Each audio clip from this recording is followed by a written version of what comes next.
statement problem. In an inelastic or perfectly inelastic, there is a loss in energy. Wrong. Energy can never be lost.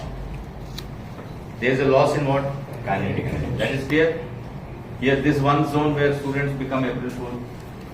The second zone is this. Now I want to explain this. Particularly, I am talking of perfectly elastic. So what happens is, try to understand. During perfectly elastic collision, just when the period of compression is over, the period of restitution is about to begin, both would have attained the same velocities. The deformation would be maximum. The deformation in the two bodies would be maximum and both would have attained common velocity. And when they attain common velocity, there is a loss, maximum loss in kinetic energy.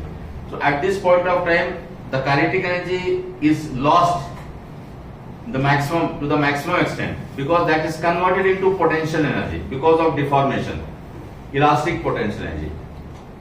When the body undergoes deformation, there is an elastic potential. For example, spring. You stretch a spring, spring becomes deformed. When you compress a spring, spring becomes deformed. So due to deformation, whatever energy is stored in it, that is potential energy. So a part of the kinetic energy is completely converted into potential energy here. And again, as during the period of restitution, again both the bodies start gaining kinetic energies, because it will lose potential energy, because as it gains more and more normal shape, it starts regaining its normal shape, it will lose potential energy, thereby gaining back the kinetic energy.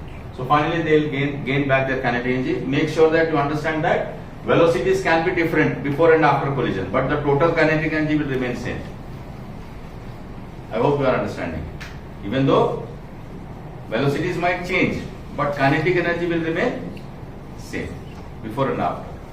During the collision, kinetic energy is not conserved in an elastic collision. I am talking of perfectly elastic collision. They will give the statement.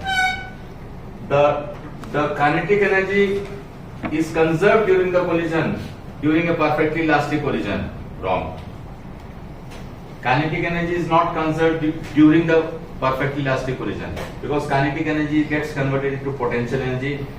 At this point of time, potential energy is maximum, kinetic energy is minimum, and again the potential energy loses and kinetic energy increases. Finally, when they get separated, they get back their original kinetic energy. So during the collision, perfectly elastic collision, kinetic energy is not conserved. These things you have to keep in your mind. Okay?